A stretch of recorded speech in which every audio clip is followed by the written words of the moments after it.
Hello and welcome to Behind the Bearcat. This is the podcast where the Northwest Missouri State University Career Services Office chats with Northwest faculty, staff, students, alumni, and friends to hear about their career journeys, how they got to where they are, and how they became Bearcats.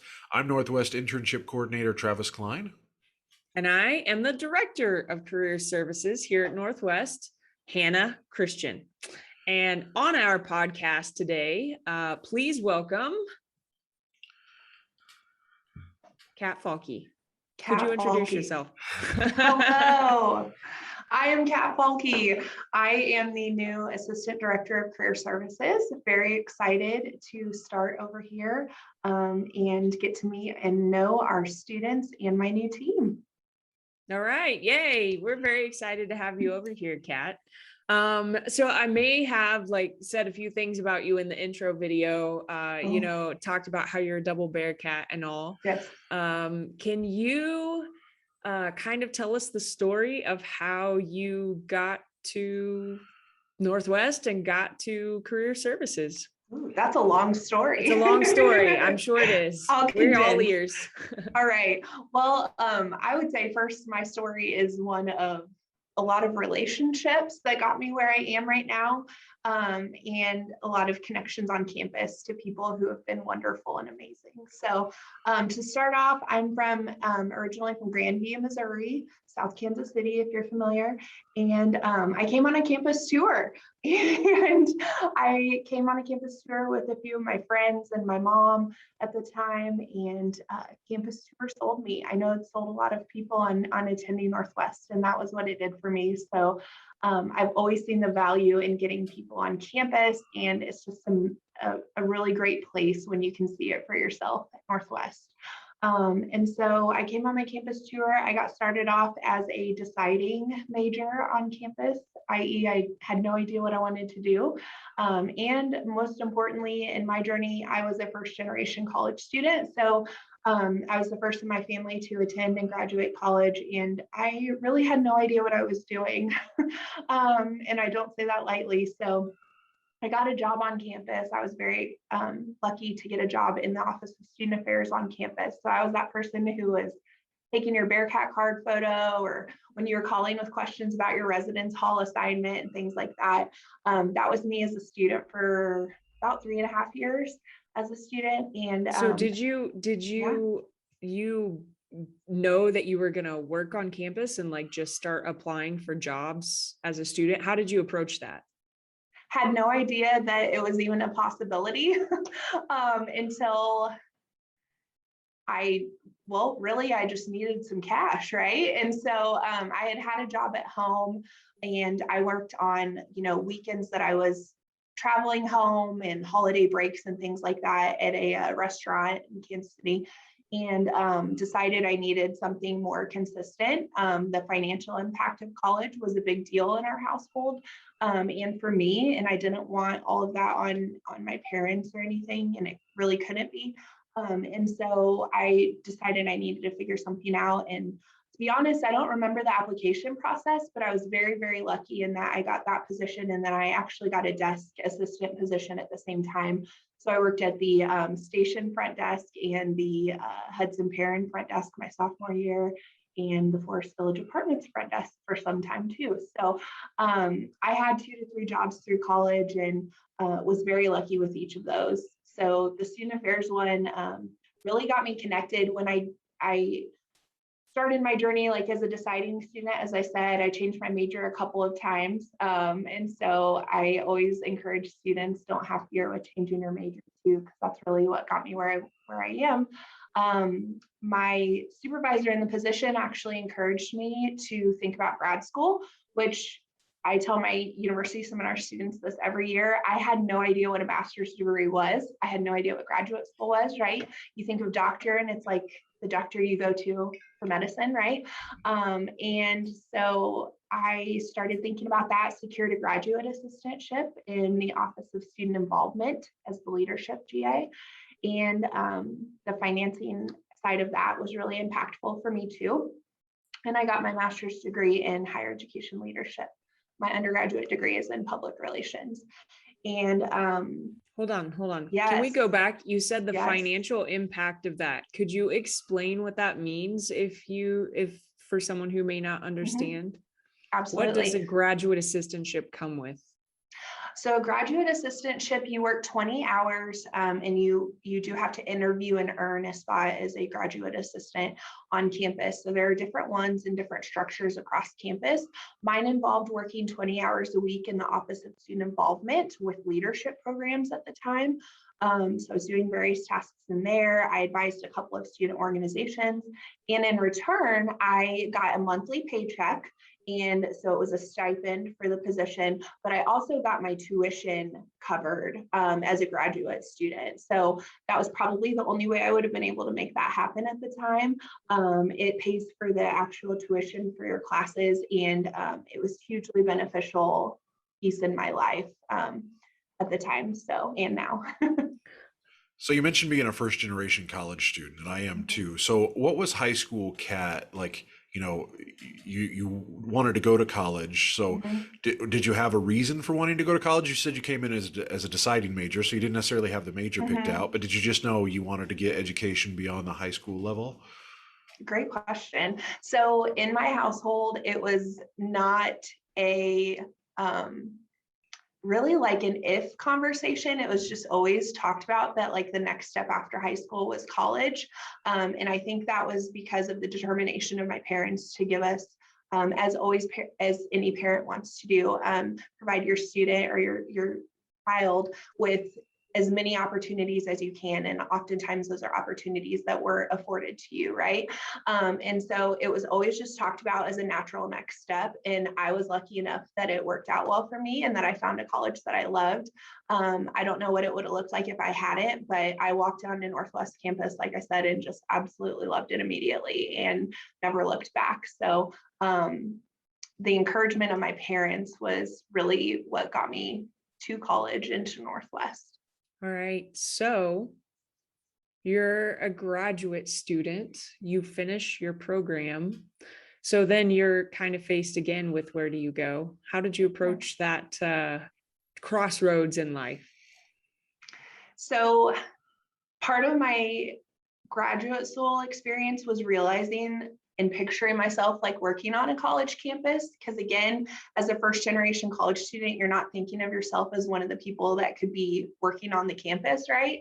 And so as I worked in student affairs and as I went into a graduate program in higher ed, I was like, I need to be on a college campus. I love working with the students. I had the organizational experience that I had in different roles on campus as a student.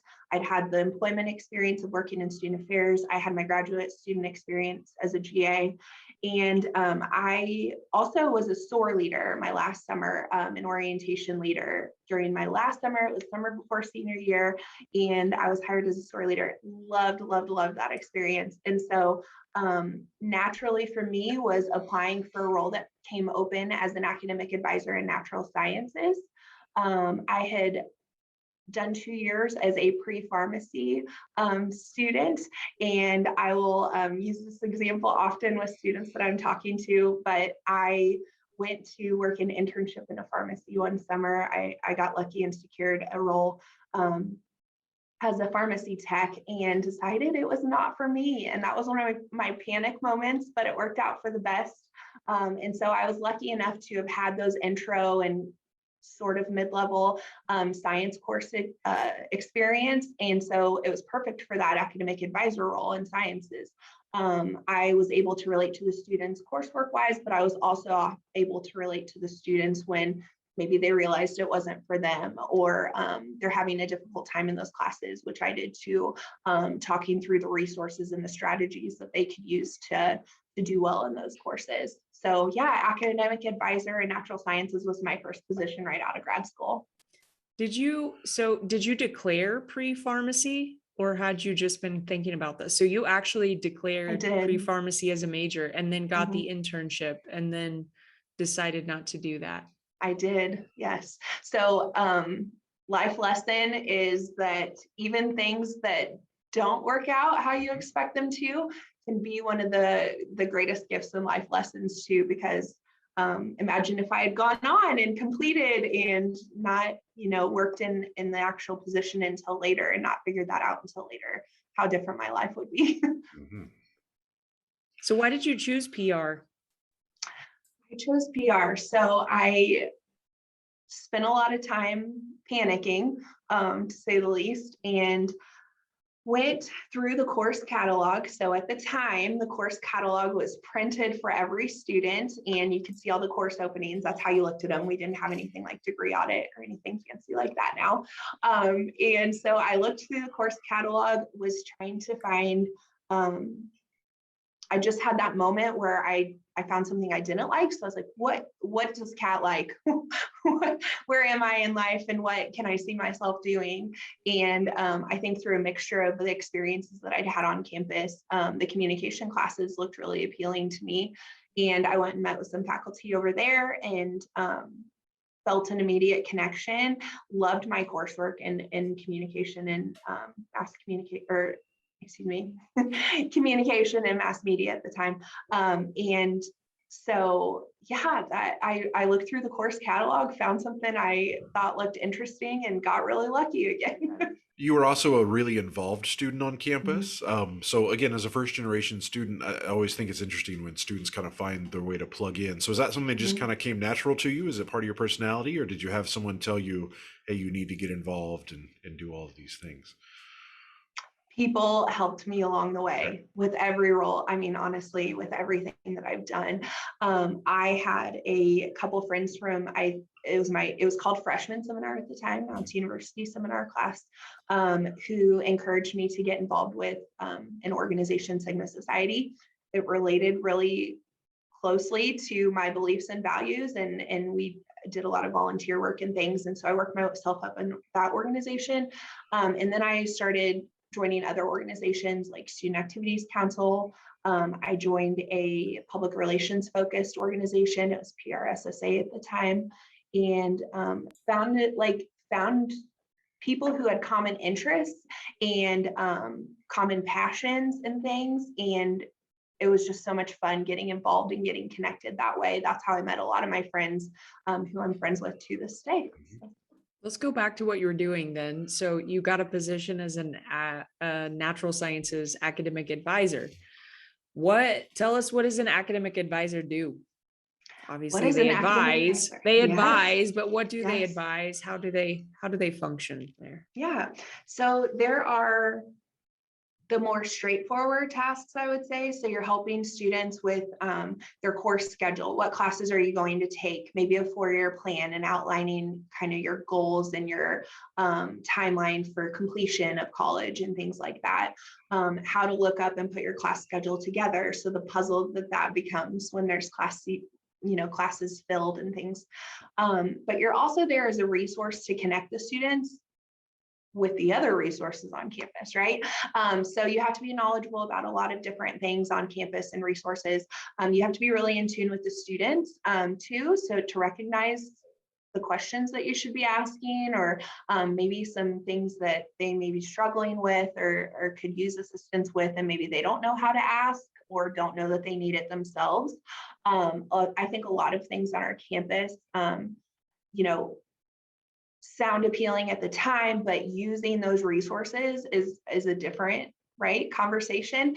And so you have to kind of get settled and then start your routine and figure out what you need. And sometimes you need a little assistance doing that. So maybe it's a little nudge, a little like, hey, have you thought about setting up a tutoring appointment or attending an SI session?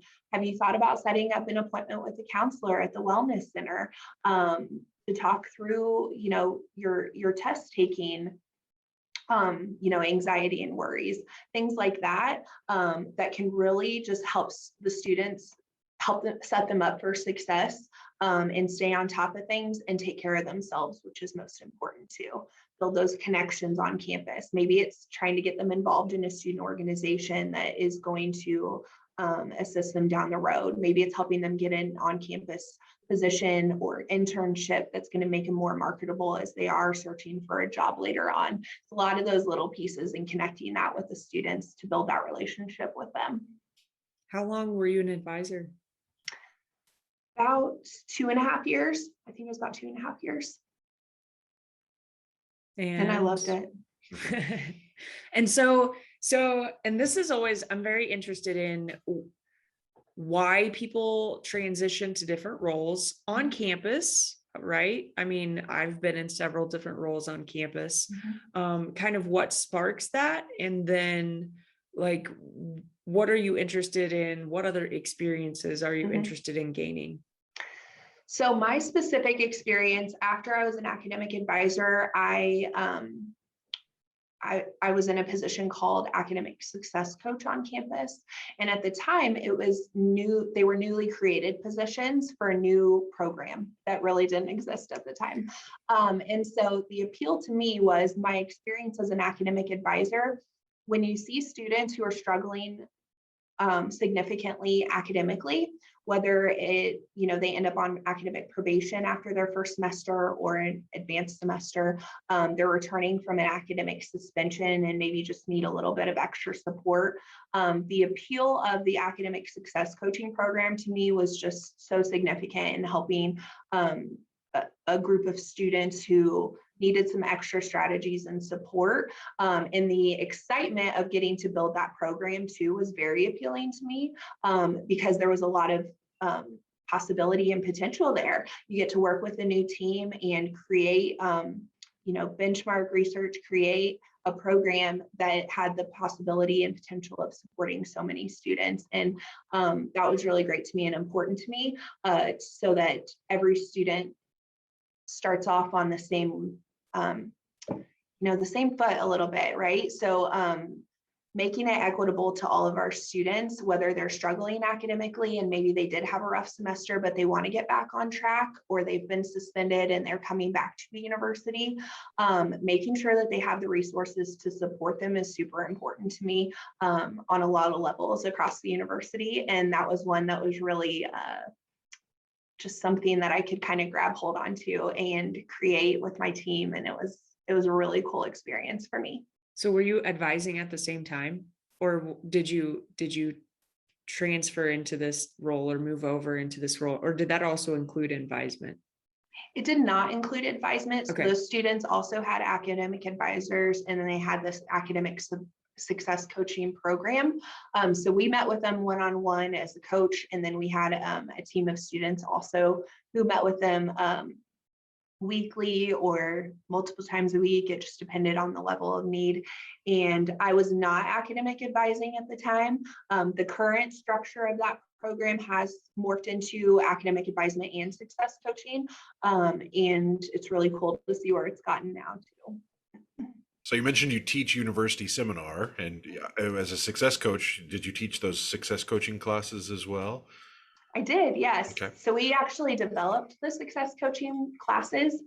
So I was part of the curriculum proposal and process for that. So that was another element of that position that was really neat to me, was getting to see the behind the scenes of creating a course, what that takes, taking it through the committees that need to approve it, and talking to the people on campus that have input and things, and getting it through to be an actual course, right? And you get to see the fruits of your effort, and you actually get in the classroom. So yes, I taught academic success coaching, several sections of that at the time, which was a 1 credit hour course.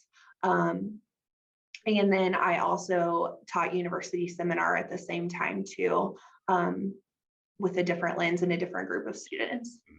But that is not where we pulled you from. That is not, no. What? So how long did you do that? How long were you an academic success coach? And then what prompted you then to take another different role? Yep. So just over 3 years, I was an academic success coach. And at about the 3-year mark, our unit went through kind of a restructure, due to a lot of different pieces. And through that restructure came about this orientation position, assistant director of orientation. That was a position that worked with new student programs for incoming students. And so transfer students, all undergraduate students really. And so that came open. and I went for it. I had done SOAR. I was a SOAR leader, like I said, for one summer as a student and loved the orientation experience.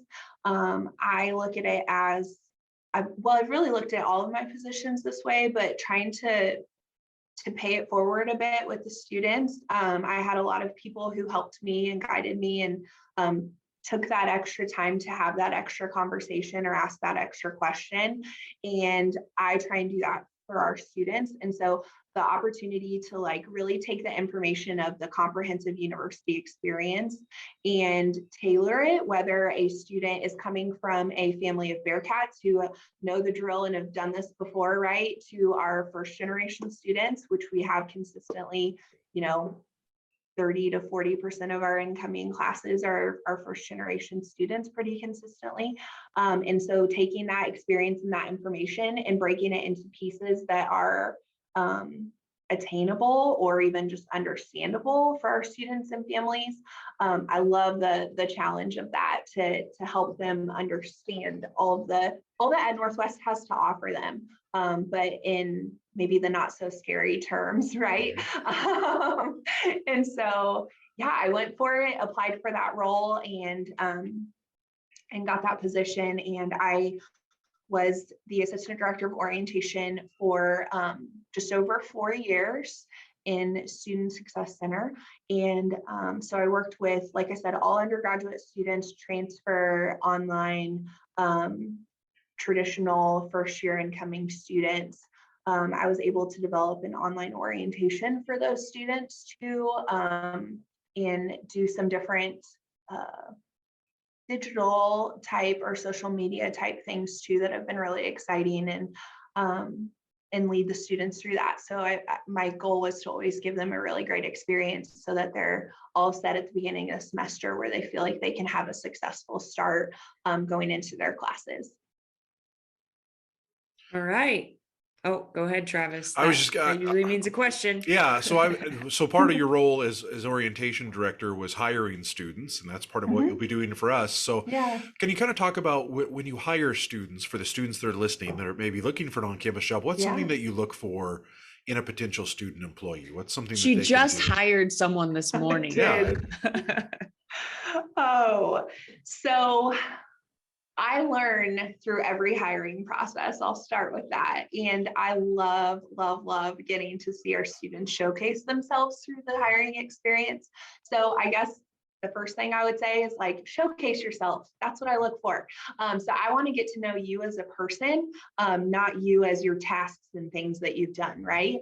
So why was it important to you that you, I don't know, coordinated that event or served in that leadership role on campus? What made it like passionate for you? Why does it connect to your bigger picture, your career goals? Or maybe you don't know what you want to do, but how would this position help you figure that out, right? So all of those things, I want to see you as a person. And I also want you to demonstrate the variety of your experiences. So whether it's, you've had a couple of different jobs, maybe you haven't had a couple of jobs on campus, but you've gotten involved in these organizations, or you volunteered at the Humane Society, or whatever that looks like for you. Maybe you spend your time differently in different ways. Maybe you're a student athlete. Oh my goodness, those skills that you learn as a student athlete, right? So demonstrating those and making it a way that it becomes you as a person, and how does that connect to your values or goals, or what you're about as a human. That's what I like to see. What are you most excited about? I mean, this is a new role. You've actually been in the office, this is day 3, like full time, like being in here, kind of seeing how the office runs, although really we're just 3 days into the semester. We have not yet started. What are you most excited about? What are you most looking forward to?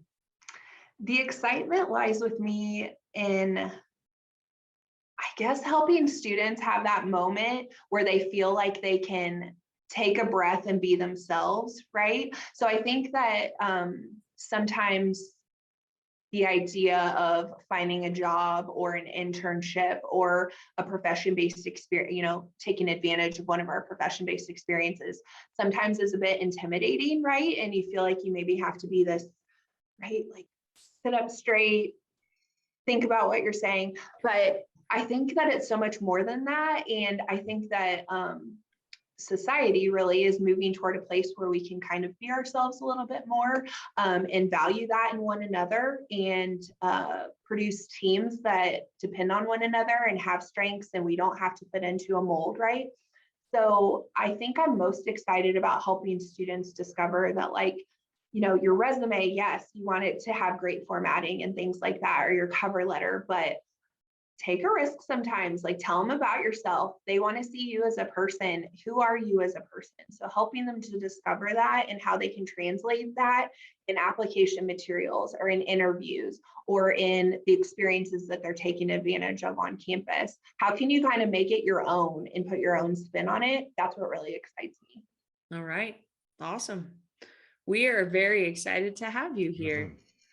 You have any other questions, Travis? Any burning questions? And I was going to ask for advice for students, but I think you just gave excellent advice for students in both those previous answers. So I think you got it covered. So yeah, no, I echo that. We're very excited for you to be a part of the team and, to kind of have a cohesive group here that can kind of roll forward into the fall semester that we know is going to be crazy. And yeah, just we're very excited for everything that's on the way. So thank you so much for being with us today.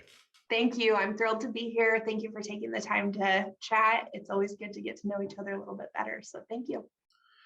Absolutely. Well, that will do it for another episode of Behind the Bearcat, and we'll talk to you next time. Hey guys, we hope you enjoyed that episode. Don't forget that you can find the audio version of the podcast on your podcast platform of choice. New episodes come out every Friday, and you can connect with us on social media on both Twitter and Instagram. Thank you for joining us for Behind the Bearcat, and we'll talk to you next time.